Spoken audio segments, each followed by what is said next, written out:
கொண்டை முடி அலங்கரித்து கொஞ்சம் கிளி கையில் வைத்து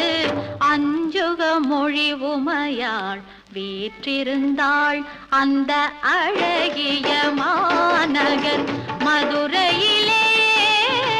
மதுரையிலே மதுரையிலே மதுரையிலே